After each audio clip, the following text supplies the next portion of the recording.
And we are live.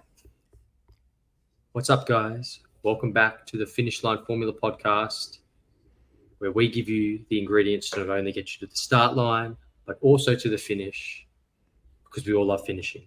Anyway, I'm joined by two other NOOSA Marathon boys. We're missing one today. Let's get into it.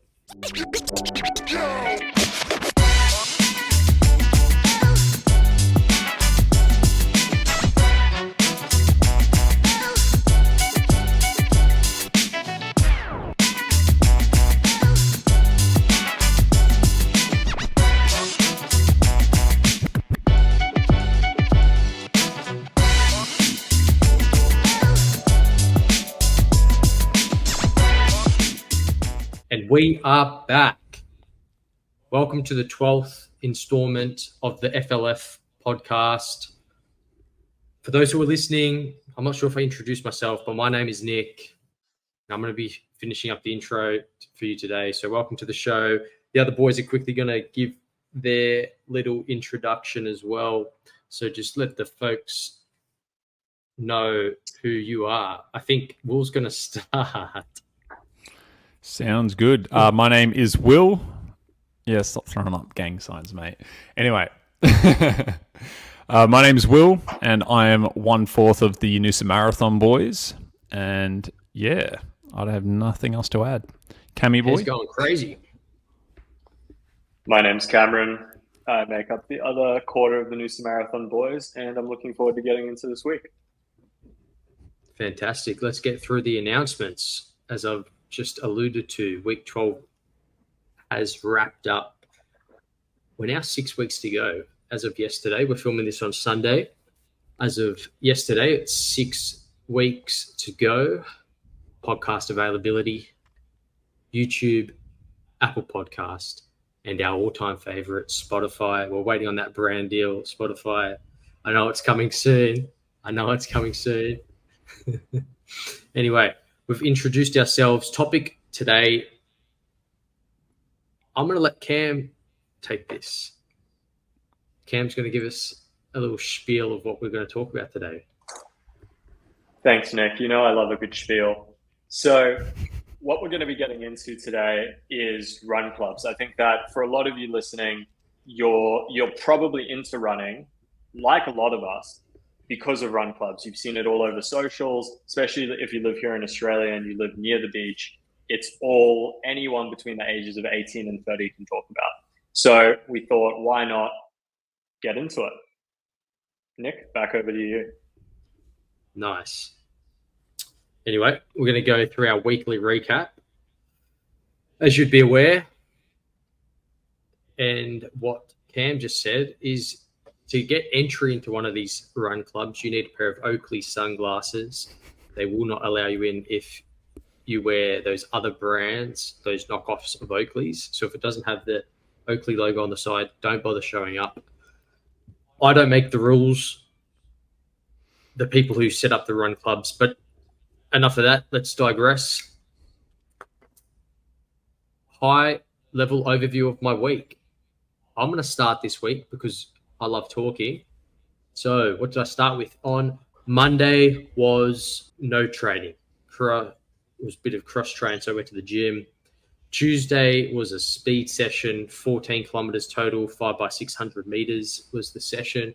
Wednesday was an 23 kilometer MLR.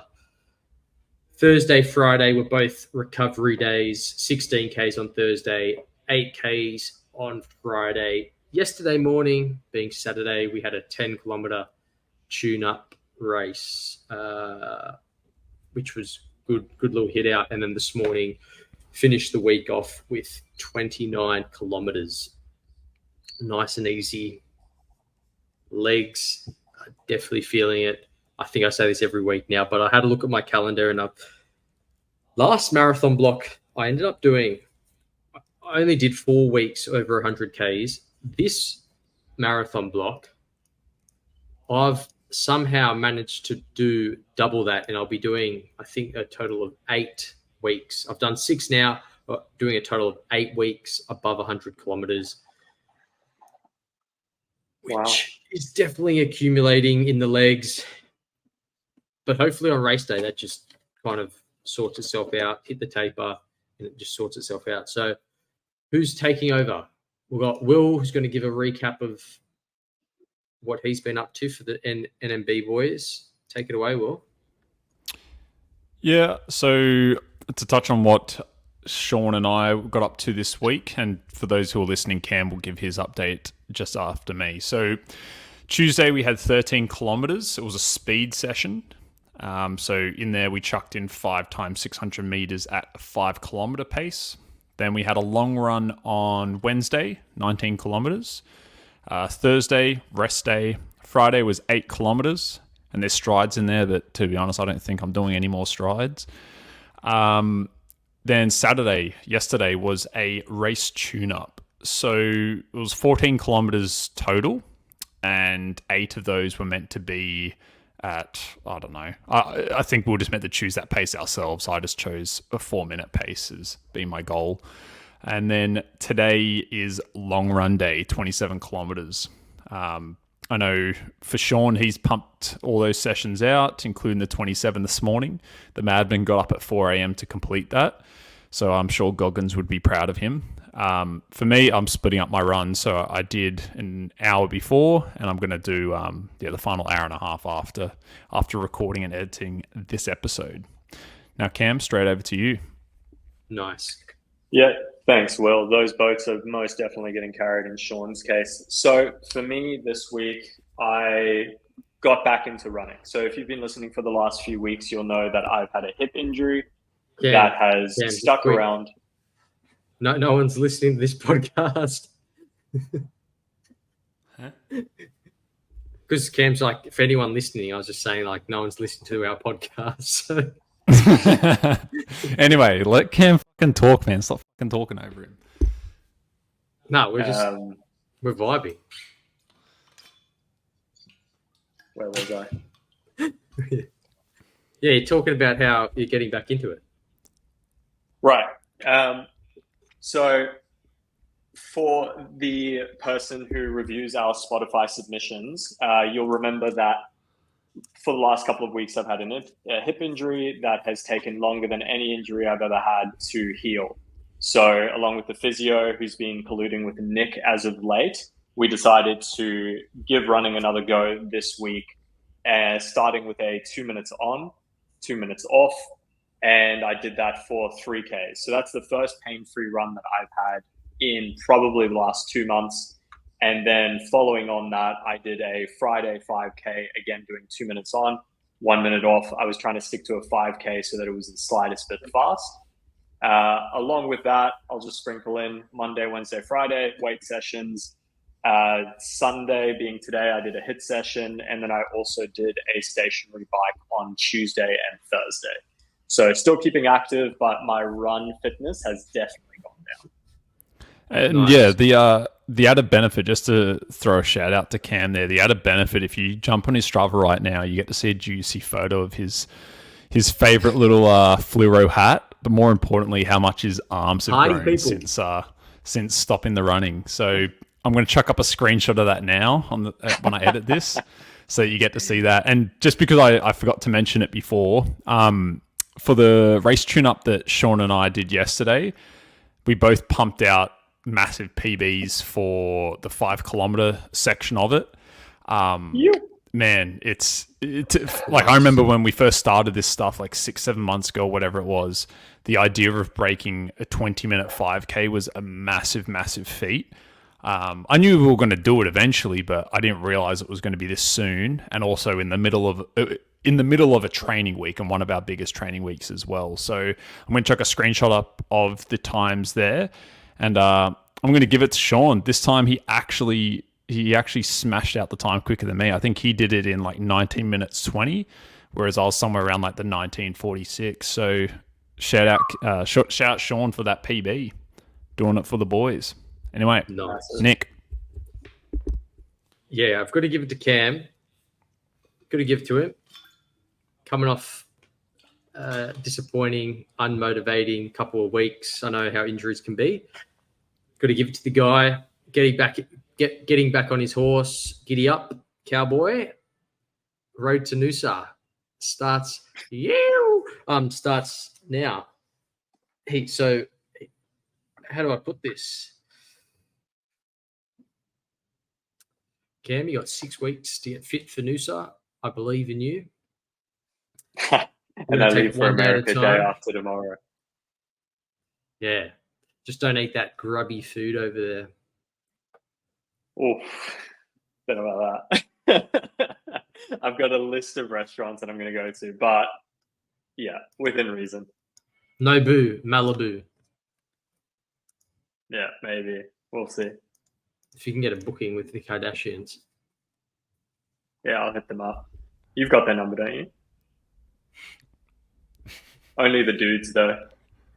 No, get and tell. Just the brother's phone number. Who, Robert Kardashian? No, Robert. Yeah, Robert. You've just got Robert's number. Weird. Yeah. No, I appreciate it, guys. Anyway, that's it. Episode's over. Let's wrap this thing up. Anyway, hurry up. Let's hear what your week is or was. I've already gone through my week, Will. Yeah, he went first. Wait, has he? Oh, shit. Yeah, goes to show I've been listening. Yeah, thanks for listening. Talks enough. Shit, I just zoned out. Anyway. Actually, I've got something. I've got an announcement. I just want to tell everyone. Oh my god. Well, that's twice now part of the editing where I'm going to have to blur that out. Luke, once again, you can message me privately. I'll tell you what he said. You need to have like a GIF or something that just whenever Nick says or does something stupid, it just takes out his side of the screen. Will do. No, absolutely will do. Like, wait, have you watched like intermissions and just have like please stand by Nick's being a No, wait, have you not watched any? I know Sean doesn't watch our episodes back, but have you seen any of them or not? So recently what I've started doing is rather than just fully cutting them out, what I've started doing is I put like a little sensor, like GIF blur thing over his face to cover up what he's saying, and then I'll like actually like mute the sound and put like a beep sound over it. But I've had a couple people message me, including Nick's direct friends, message me to ask what he said, and I haven't snitched yet. So yeah. Anyway, that's funny. Nick, you were going to say... Anyway. Oh, no. I was about to ask what were you going to say, but then you already told us. What was the announcement, Nick? We need to Here we go. Is he got to fucking do his again? Oh, damn. So, tip of the week. We don't have anything written down, but there was something that we alluded to in the first couple weeks that we haven't actually said it. Anyway, my God. So, Nick, is now finally the time we give them that Strava tip. Oh, geez, that sounded a bit sus. Yeah, is this the part where we finally give them the tip? Where we finally give them the tip with full consent. Like Sam's Taylor, full. Exactly. Is this the part where we consensually give them the tip of the week? No. Moving on. So, topic of the week, we're talking about the social aspect of running. In particular, we're going to be talking about run clubs at the recreational level, the ones that have been popping up all over Sydney and Australia, as well as the more elite ones that have kind of been hiding in the cracks there for many years, and I guess have benefited both in a good way from that sudden influx of people that are getting into running. Because there's another part of that I want to discuss is if you have a look at trying to sign up to an event, whether that's a marathon or one of those running festivals that have all disciplines from 10K upwards, you'll find that they're selling out now 6 to 9 months before the actual race. Whereas I found last year and even the years before that, you could get in a month before, a couple of weeks before, and there'd still be spots available. I believe Gold Coast Marathon sold out at the beginning of the year. That's at the beginning of July. The NOOSA Marathon that we just did just sold out. So hopefully it's a good crowd up there. Get behind Big Nick Energy and the NMB boys. Wait, NMB, that's redundant, but the NMBs, yeah. The NOOSA Marathon boys, hell yeah. The boys.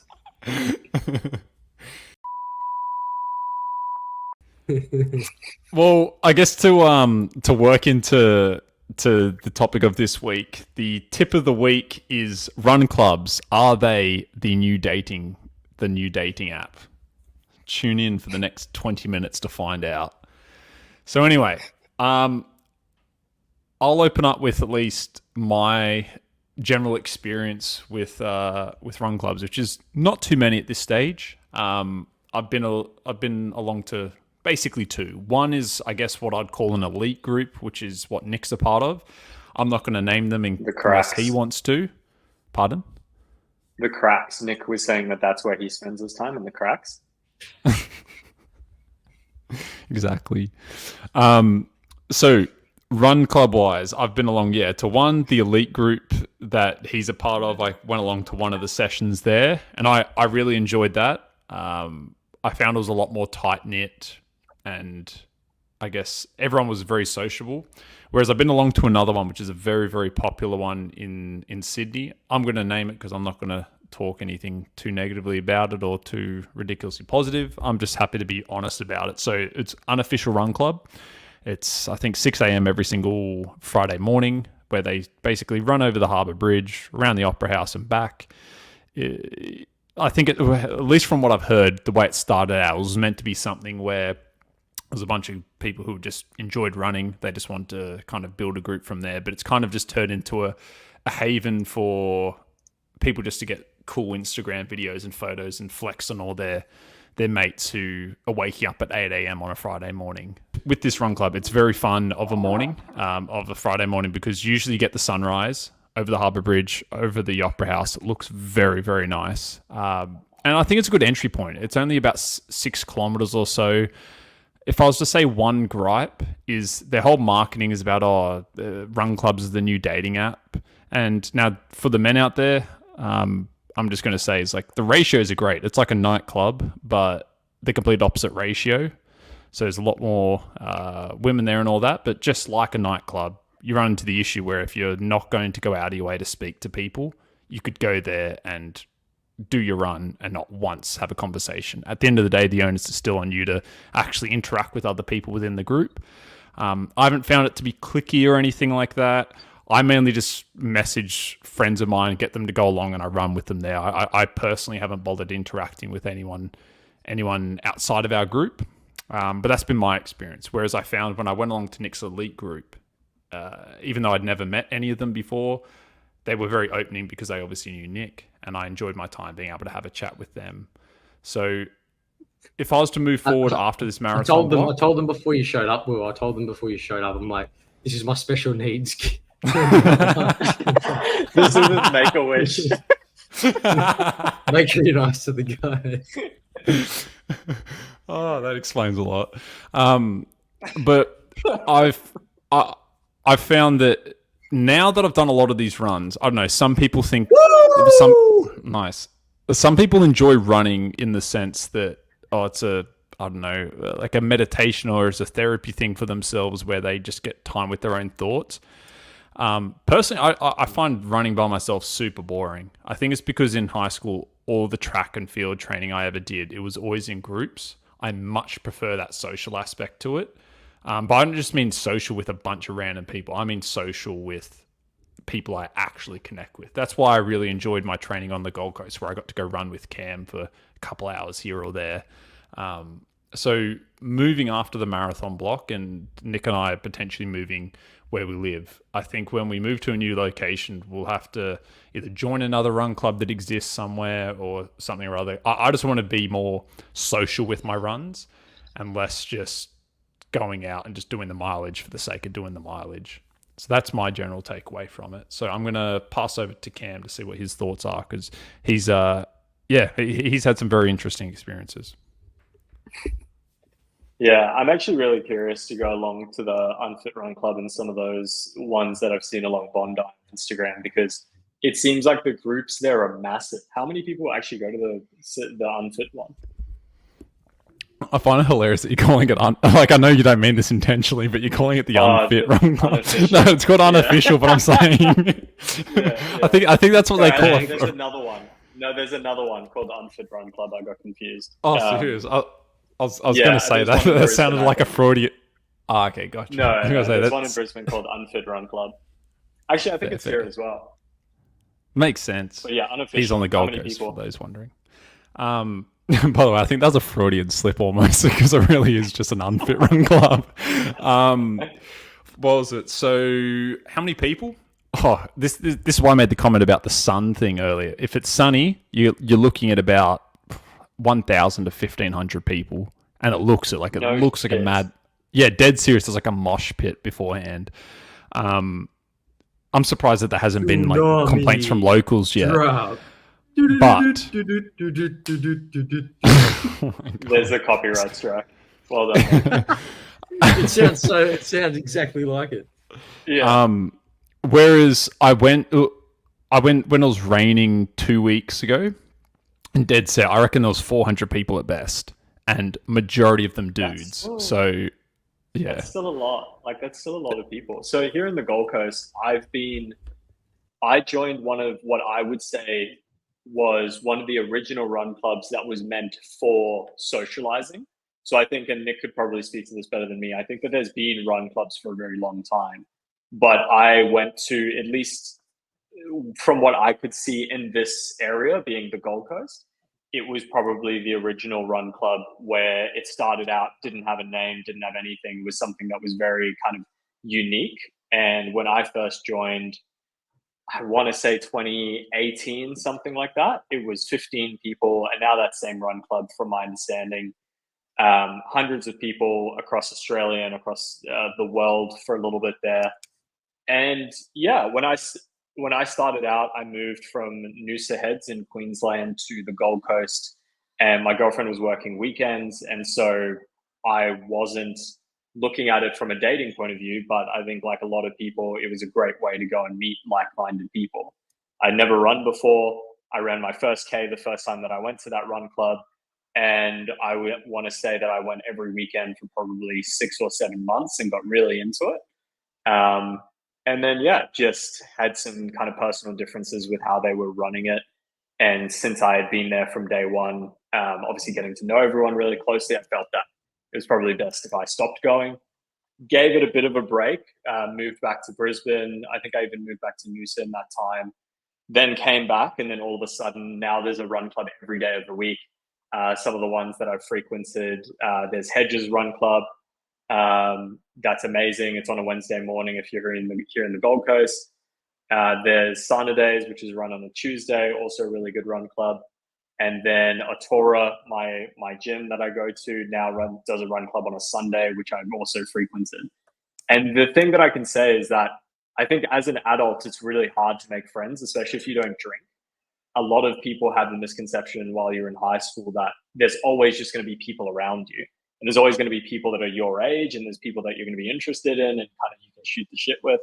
But especially me being a solo founder, and I work from home, these run clubs are really an opportunity for me to actually go and meet people that I felt shared similar values to me, and then also got me on the path to getting fit. I was originally 95 kgs, joined that run club, got serious about running and fitness, and I went from 95 kgs to 82. And I've more or less maintained that weight since then. So I'd say all in all, the run clubs, it's not about the dating. It's not about seeing who can go the fastest, although some of them are. But if you want to surround yourself with better people, I think as opposed to maybe the way that Will's doing it, I've only brought one of my friends to a run club ever. Every other time I've gone by myself, and I've found that that's the best because you just are forced to make new friends. And I would say that some of my best friends I've made by doing that. So I highly recommend it. Yeah. absolutely. Nice. I'd say with Cam, like he's a naturally lot more outgoing type of guy. And don't get me wrong, like I've sat there and I've thought about that I should probably go along and interact with other people a bit more. I just haven't forced myself to do it per se. But exactly what you just said is so true. If you go along by yourself, yeah, you're going to be forced to speak with people. And at least from what I've seen, everyone seems to be friendly and all that. I just prefer, like, I've just found like it's almost too big of a crowd. Like I'm a bit more of an introverted type of guy. I just don't really, like, I'm not a humongous fan of big crowds and all that. But for those who are wondering or who may be concerned, because a common thing which I've seen people talk about is, oh, with these run clubs, are they going to be super quick or anything like that? At least with what I've witnessed with the unofficial run club is when you get there, you're part of the mosh pit. They have like 4 different runners that are holding signs for paces. So if you want to run at 5-minute pace, if you want to run at 5:30, 6 or 6:30. Now, from personal experience, it doesn't matter whether you start with the 5-minute pace group or the 6-minute 30 pace group, you're all going to be running the exact same pace, which is about 6 minutes or slower, just because there's so many people. And I think that pace is perfect for if you want to socialize. And that's all I use the run thing for, is I personally invite a friend along and have a chat with them along the way. And I think that aspect for most people aren't trying to do just what we're doing, which is marathon training and all that. I think run clubs are the perfect place to go if you're just, as you've mentioned, Cam, if you're just someone where you're sick of the drinking scene, the clubbing scene and all that. You want a healthy lifestyle, you're maybe a bit bored of purely just doing gym workouts by itself. Now you have something else you can do, which is getting out in the sun. I know people who are like through and through gym goers, and even recently I've noticed that they went from taking the piss out of run clubs to now all of a sudden I see them quietly joining run clubs and going along, posting that they went for a beach run and swim at Bondi, for example's sake. It's starting to take over whether people like it or not. And I'm all for it because it's bringing a new social aspect of getting out in the sun with friends. And I love everything about it in that sense. Even though there are some cringy aspects, I think it's all outweighed by the positives. I agree. I also want to throw in there, if you're here on the Gold Coast, I'm sure that you can find it in Sydney or Melbourne or wherever you're listening in from. But we have run clubs as well that are time-based, not distance-based. So if you're new to running and you're a little bit insecure about maybe running 6Ks, because I know especially when I first started running, that seemed like it was very far. You can join these run clubs and they do say 10 minutes there, 10 minutes back, 20 minutes there, 20 minutes back. So you're all starting and finishing from the same spot. But if you're a little bit unsure about how far or how fast you're going to be able to go, you're not going to get lost. You're not going to be left behind. You're all going to finish in the same spot. So yeah, I think just go and give it a try. And nice. There's something what I'm liking about this topic is that there's a lot of like thoughts I've had on run clubs that I've just never written down. But I like a lot of what you're saying, Cam, is for those who are nervous about these type of things, unlike what I would say gym culture has been around for so long that it's kind of gone through the different phases where now I find there's a lot of people who can be very judgmental. That's why Instagram accounts like Joey Swole are very popular now, where they're calling out the negative people who are part of gym culture. Whereas I find with the run clubs, I find that they're a lot more positive generally. Sometimes to the point that, like, I have noticed it. Yeah, so sometimes too positive to the point that, like, people are cringeworthy and just not aware of it and all that, even though people are telling them that they're cringeworthy. But oh my god, I'm gonna have to cut that out now. Anyway, I've just cut out a name. That's why we beeped him out. Sean Phillips, what? Oh my. Sean doesn't even post content. What are you on about? All go to run clubs. He just calls. I'm not gonna. But yeah, let's not talk ill about someone who can't defend himself. Yeah, but we're not. Yeah. Anyway, stop talking shit about Sean. Yeah. Anyway, so fuck. Where the hell was I off to? Sometimes Oh too yeah. positive. Oh yeah. There's a lot of positivity. Yeah, is it just with the run clubs? I find because they're still so fresh, they're still in that early phase where there's just positivity. We haven't had that group of people who come in and make it a terrible place to be. I want to give another example of a sport that's been a bit like that. I'm a big Formula One fan, and as everyone knows, Drive to Survive, that TV show came out. And prior to that, I found Formula One a very positive place to be, to watch and listen, or whatever it may be, to follow along. Once Drive to Survive came in and you bring in a massive, massive crowd, starts out really positive, but then you start to bring out the outliers who kind of ruin it a lot, who I guess are the loud minority who starts to ruin it. I would say for run clubs at the moment, Will hates minorities.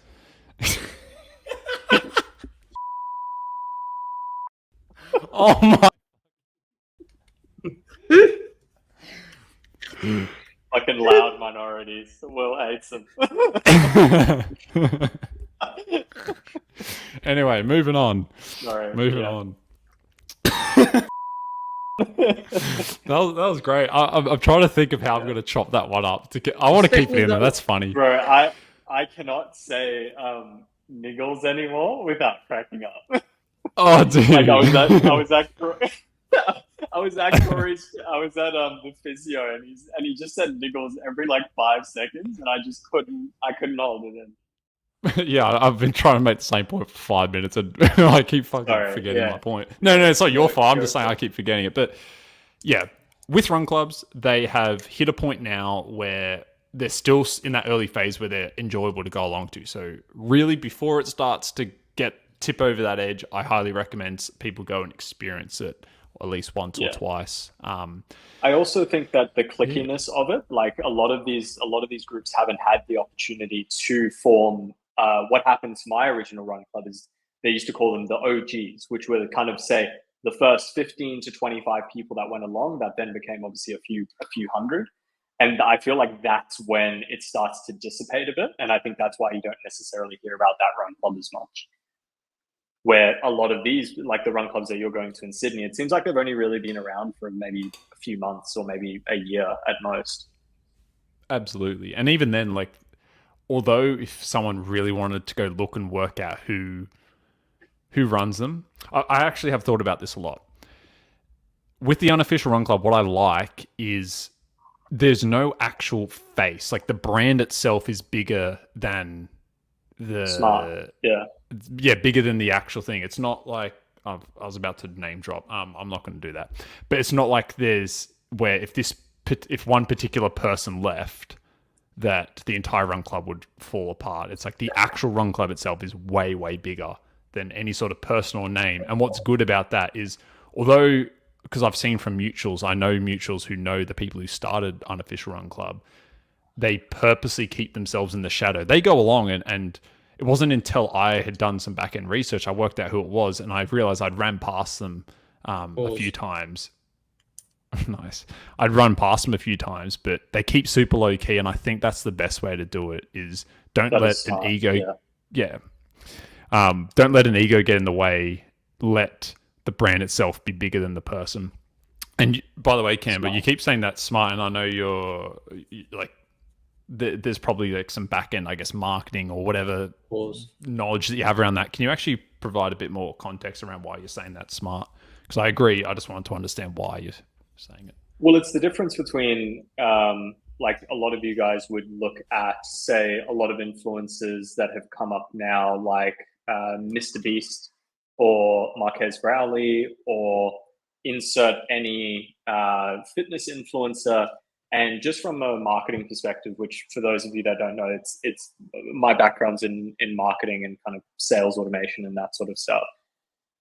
You cannot scale an influencer company. And the problem with that is that you've got, say, for example, your normal company pyramid. For those of you listening, I'm basically making a normal pyramid with my fingers. That is the structure of a normal company where the foundation is the workers. The foundation is the people that are ultimately having the value right at the bottom there. And they're the ones that actually keep the company standing up. The CEO, the executives, all of those guys are really important, but they're the ones that are making the decisions that steer the ship. you flip that on its head, now you don't have a foundation. So if it's now an upside down triangle and you remove that influencer or that CEO, the whole company falls apart. Mr. Beast's brand without Mr. Beast is nothing. And you insert that for Marquez Browley, you insert that for all of those. And that same principle extends to run clubs. So not only does the then unofficial run club have a bigger opportunity of becoming something bigger because it's not dependent on one person, what their likes are, their dislikes, their activity on social media, whether they're in the country, out the country. It's no longer dependent on that. It's actually dependent on, like a normal company, the brand and the people that are trying to uphold it. So I think that it's, as I said, I think it's smart, because I think if you can do it that way, it is a lot more scalable. It's, I think, a lot friendlier because it's an ideology that people are buying into rather than an individual person. And then I think it takes a lot of the pressure off of that individual, which I think obviously then rubs off throughout the rest of the run club. Beautifully said. I really like that. Yeah, that summarizes it very well. Nicholas, run clubs. What's happening? I was going to ask you a question. For us.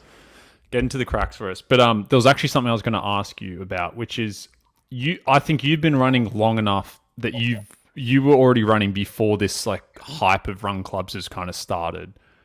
From someone who I guess has already been in the trenches or in the cracks, can you tell us what you have seen from your perspective of that rise and how it's impacted running, and then talk whatever you want about run clubs? Well, besides running events selling out sooner than they used to, which means if you decide to run an event, you have to make the decision early on whether you're going to sign up for it or risk it selling out before you have made the decision. Besides that, if we go all the way back, I think running has had groups, but the demographic of these run groups have been, you're either not sub-elite, but you're an amateur. So you've been running by yourself, and then you ask the question, where are people around me that run at similar paces that I can run with? I think that's where the scene has been for a while, because there's a lot of running groups, and we wouldn't call the one I'm a part of, we wouldn't call ourselves a run club, because we have, I guess you could say we got structured training. We have Tuesday mornings, every Tuesday morning up. Then we've also got Sunday long run options where people all over Sydney go running. Then you've also got Friday mornings as well. And we've got a WhatsApp group, and there's about 200 members in there. This is Delta Running Project. And it's been around since, I'm going to say 2017, 2018. I was doing my running at Gore Hill, where we do our Tuesday mornings. And then the guy who set up Delta came up to me one morning, had seen me there a couple of weeks, and said, "Do you want to join our group?" I said yes, and then the rest is history. So that's, I guess, the organic way is like, if you also, one other thing is, if you started looking online, run clubs around me, some people have found it through that. Whereas now social media, I guess, as the scene gets a bit younger, in terms of the people that are going to these run clubs would be anywhere from 18 all the way up to, I guess, 30 years old. As the younger demographic comes through, they're utilizing what the young people are used to, which is Instagram, TikToks, virality with the content to get people to the clubs. Whereas Delta doesn't really have a social media presence. Everything's organic or word of mouth. And that's, I guess, the two sides of I guess that's the two sides of run clubs now, is you've had those established ones that aren't trying to scale. They're not trying to make it a business. They're not trying to, I guess, they're not trying to get people into the sport of running.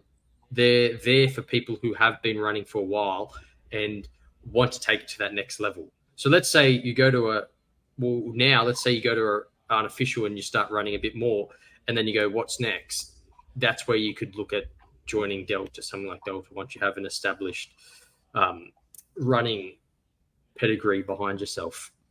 Yeah, and that makes a bit of sense. That's kind of what I've thought about, is now that I'm back into running.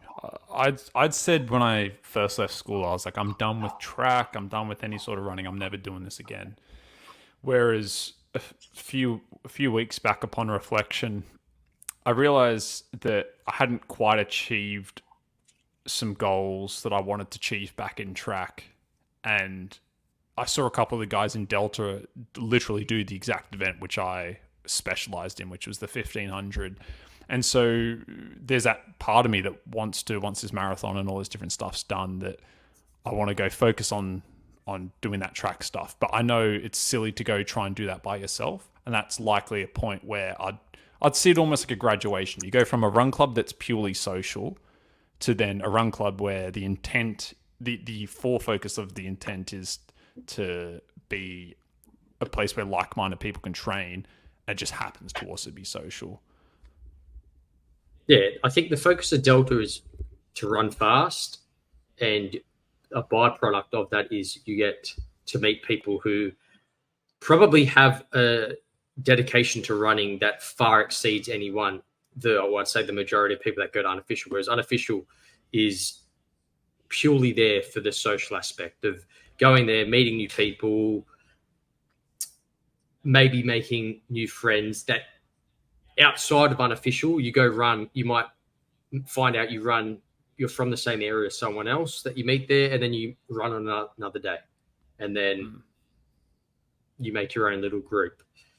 Really, I think all these run, like the ones like unofficial and all that, I think all of them are just going to follow what I have I'm going to coin it the common fitness like cycle of trend, which is that very catchy. Get some sort.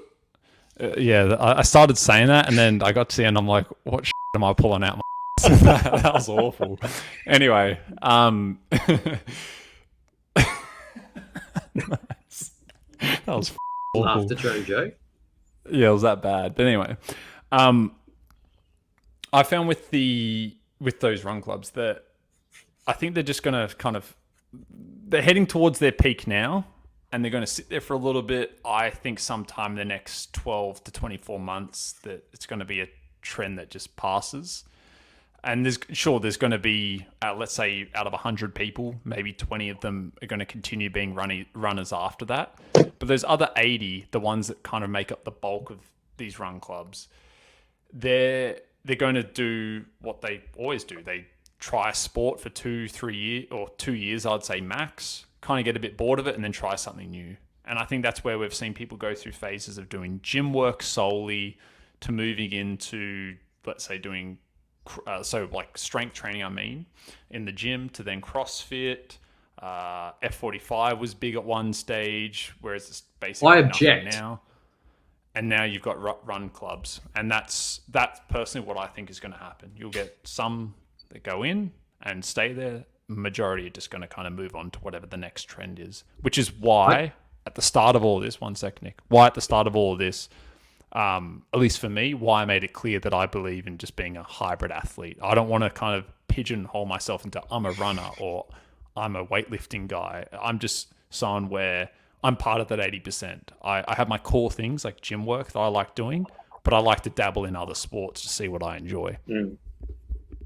I disagree. I reckon run clubs are the stepping stone to signing up to your first half marathon or 10K race. And then from there you go, okay, well, I want to run a half marathon and then a marathon. I still think run clubs, in terms of the running scene as a whole, I think we're still a fair way away from reaching a peak. And interesting. Where I there think most is a people are there demand for the social aspect of it.